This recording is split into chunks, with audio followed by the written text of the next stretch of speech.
So,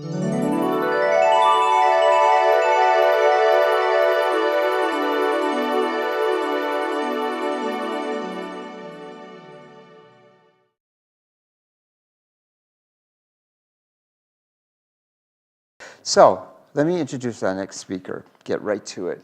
Kadea Metara is a spiritual mentor, intuitive counselor, alchemist, and a catalyst for change. She lectures, teaches, and counsels worldwide. Since 1987, she has been offering life-changing private sessions and workshops specializing in the great work of liberating the human soul from the bondage of the past and awakening and birthing of its true divine nature. As a result of a profound near-death experience in 1975, Kadea reads the blueprints of your soul and provides valuable insight concerning your soul intentions, higher purpose, and life lessons. Please welcome to SAC Soul Talks, Kadea Metara.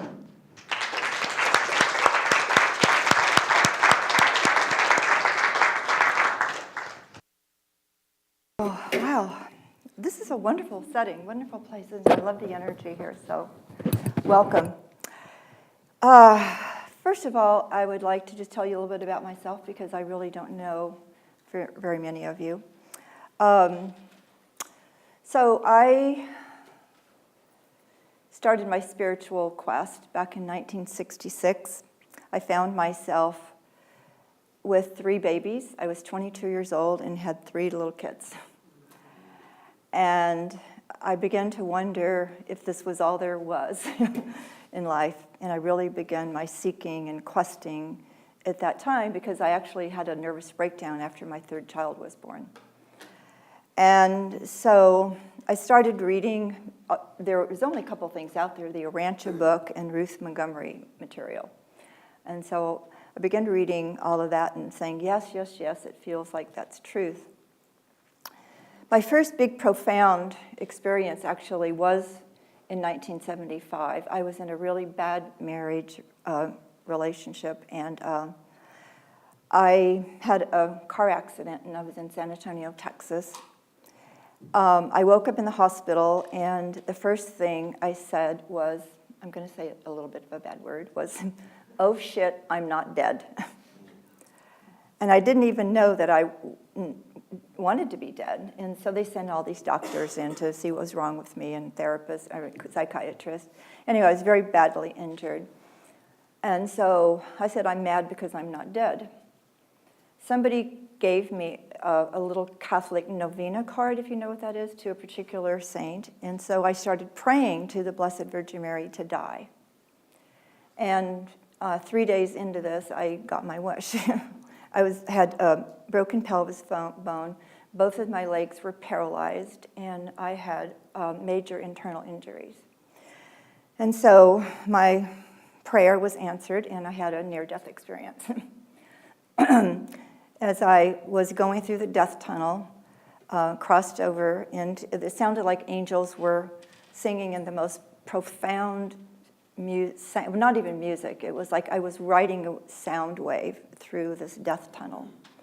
And when I got through this archway or this threshold into this blazing light, I got about 15 feet into the light, and I was met there by 3 pillars. They were about this wide, and they were blazing white, and they were spinning really fast, and they were like about 15 feet tall, and they were just standing in my way, blocking my path. So I stopped, and they communicated to me, and they said, you're being pushy, and it's not time for you to cross over. And so that was the beginning, and what they did was they told me something that at that time I had no idea what they were talking about. And they said, humanity is having a hard time evolving for just one reason only. Just one reason. And that is because we cannot hold in the cells of our body higher light intelligence. We're just too dense, too polluted. The divine wants to help us, but it doesn't have anything to pour itself into. And so at that time, like I said, I had no idea what, I was being told. The next thing that happened, I was downloaded with all kinds of information also that a lot of time, I didn't remember a lot of it until much later. At the end of this experience I was having with these pillars of light, they showed me the earth that was about this big. And I was looking down and I could see all the bodies of water and the land. And they showed me for the most tiny millisecond, they showed me the suffering that was going on the planet. And I almost couldn't even take that tiny millisecond.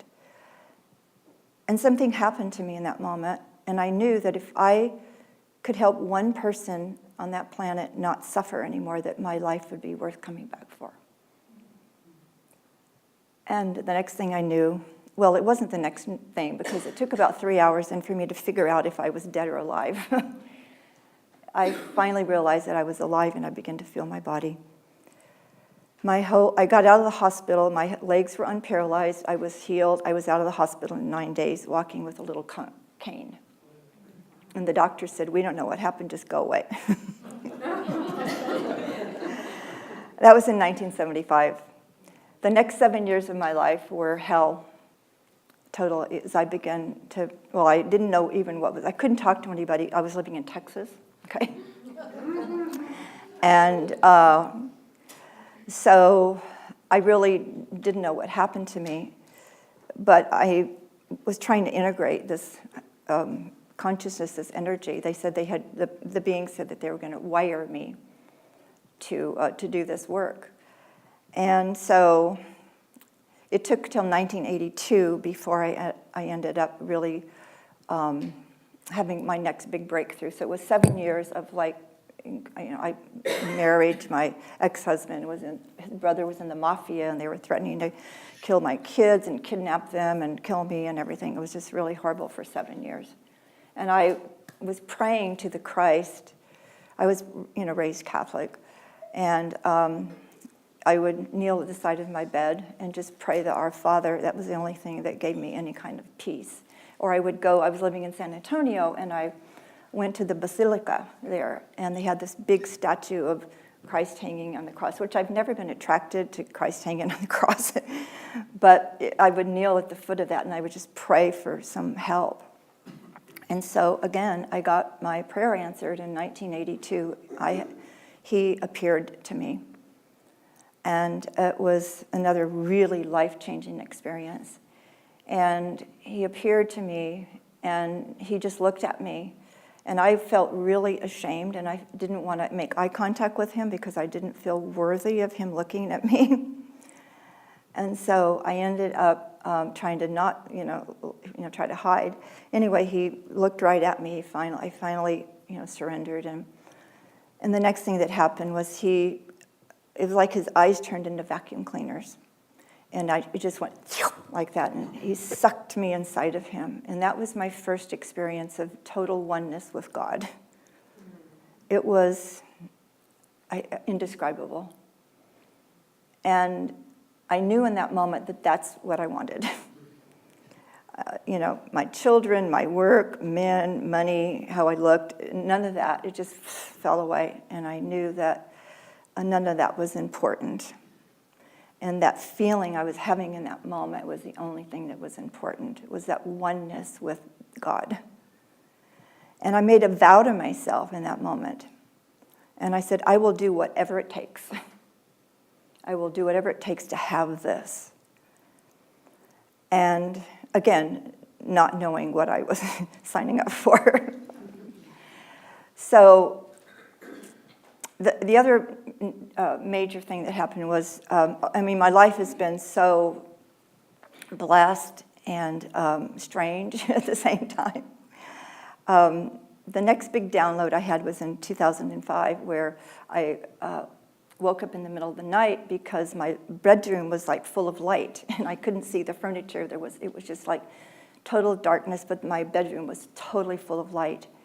And I was being pinned to my bed by beams of light that were coming from all corners of my bedroom, and there was this light circling around like that, and I thought that I had been abducted by aliens. But I began to squint and began to make out the furniture in my room and realized that I was in my own bed. But these beams converged right here in my chest and just pinned me to the bed. I could not move a muscle. And it lasted for, I'd say, maybe 5 or 6 minutes. And I kept thinking, I couldn't move my body, but I could think. And I kept thinking, my kids are going to come in. And I mean, my kids are older, but they're going to come to Mom's house because she's not answering her phone and find this pile of dust in the bed and wonder what happened to their mother.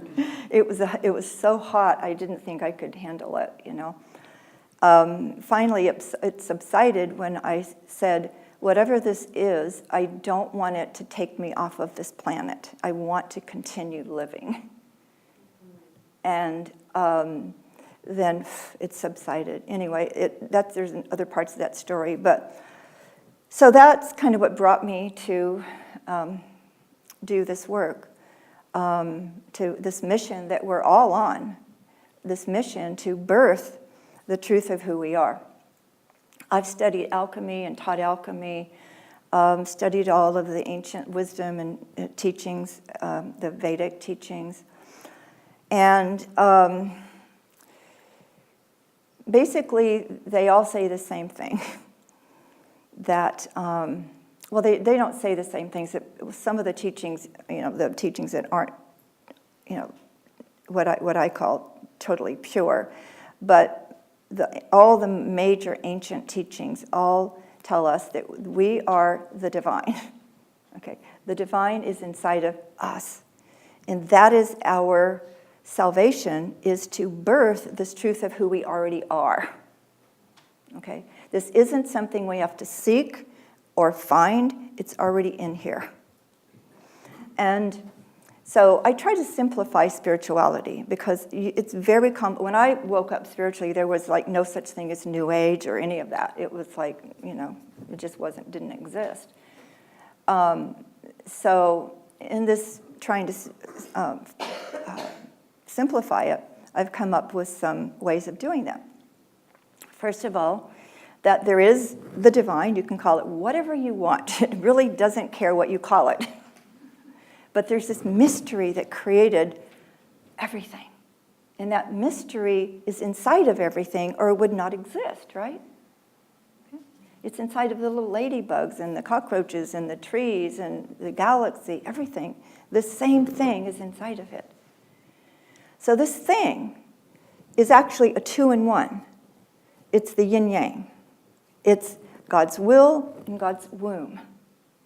Okay? The yin-yang, one is inside of the other, right? So God's will is just the idea about what the Creator wants to create.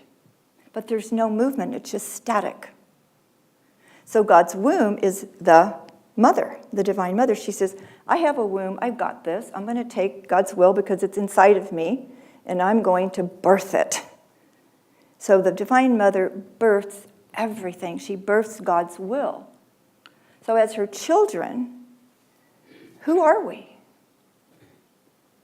We are how God's will wanted to be Kadea, or wanted to be RJ, or wanted to be Erica.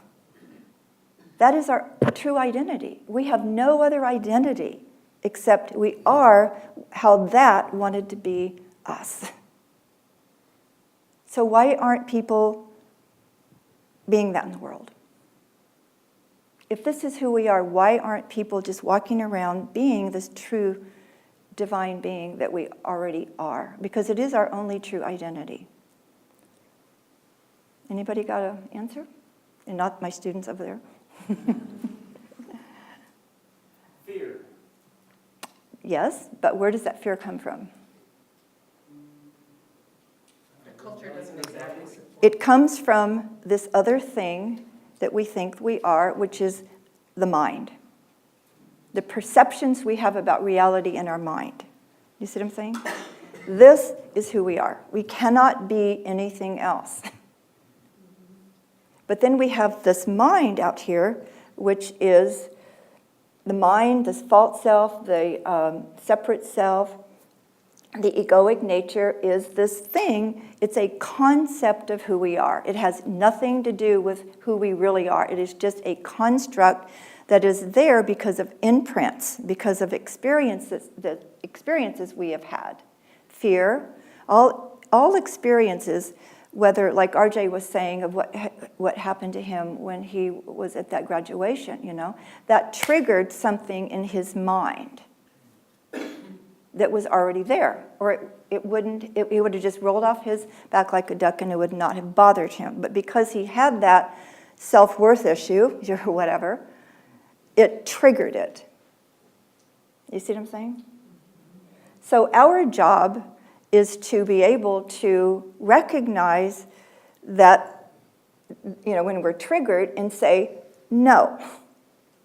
And to pull our attention away from the lie that our mind is telling us about who we are and come back to this. The soul is in here and it's real and it's keeping us alive, and this is the truth of who we are. So the way that I teach is that we only have, the simplicity of it is amazing because we only have two choices. Every time we take a breath, we have two choices about who we are. We can be the soul and choose to birth it by paying attention to it, loving it, or we can be our, what I call, soap opera. Soul, soap opera.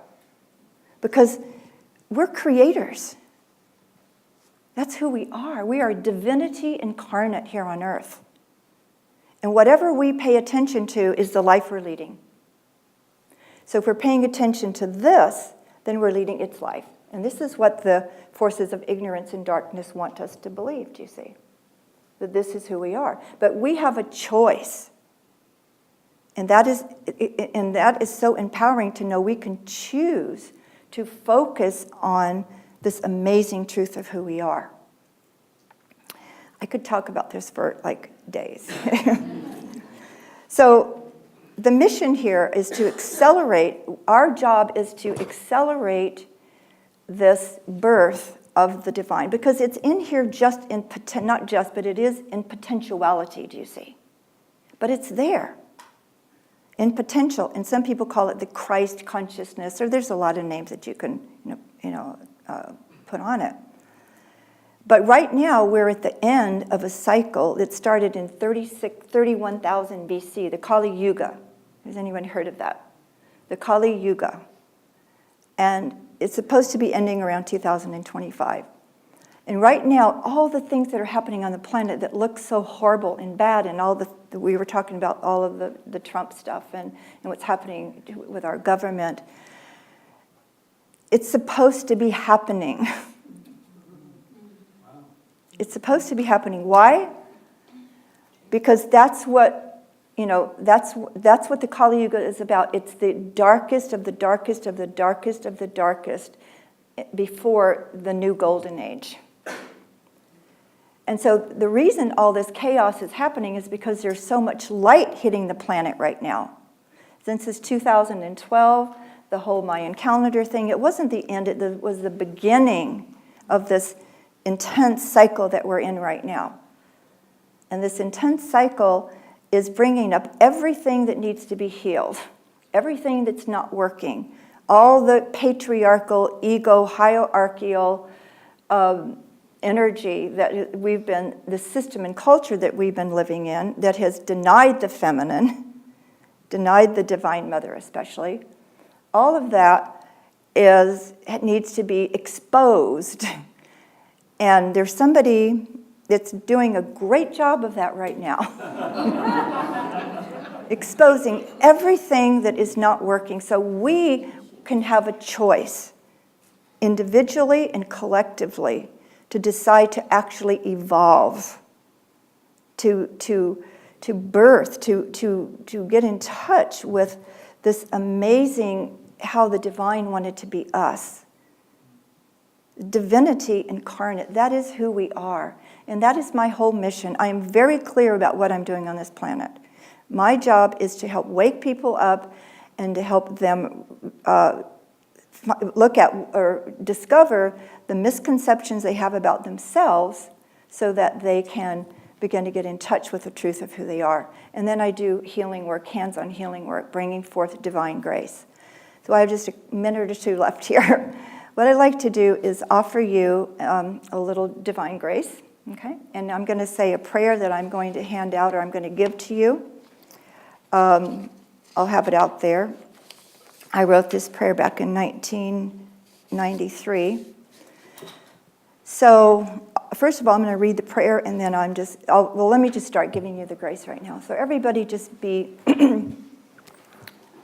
have an intention of being open to receive this divine grace of the Divine Mother, of this womb of God, this manifester. Putting your hand on your solar plexus. And knowing that inside of there is this fire of God. And around that fire is growing this incredible, evolving you, this being that is the truth of who you are. Start loving it, surrendering to it, rejecting anything that is not this truth of who you are, this essence of divinity. Just having that intention as I'm bringing through this divine grace.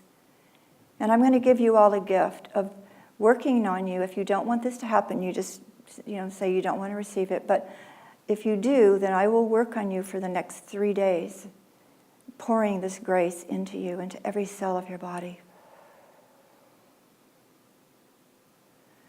And I just want to close with this prayer, a daily prayer, and I've got copies for everyone. It's called Holy Mother, Mystery of Life. Beloved Mother, Giver of Life, without you I would not be able to experience the joy and the beauty of my being. You gave me the gift of my body to enjoy and freely express all of my soul's talents and qualities. Beloved Mother, Sustainer of life, without you I am nothing. You gave me your sacred body, the earth, to nurture, protect, and feed me. How grateful I am. You teach me through example about the cycles of life and the continuity of my being. In your lap I become immortal. Beloved Mother, Destroyer of death, without you I would be forever lost in the world of illusion. Through my intense fire of love, through your intense fire of love, my very being is purified, made wise and holy. Most Holy Mother, Mystery of Life, I open my heart to you. I ask to be made innocent again. I implore all your faces to guide me on my journey back into your womb. I humbly ask to be reborn again as thy holy child. Amen.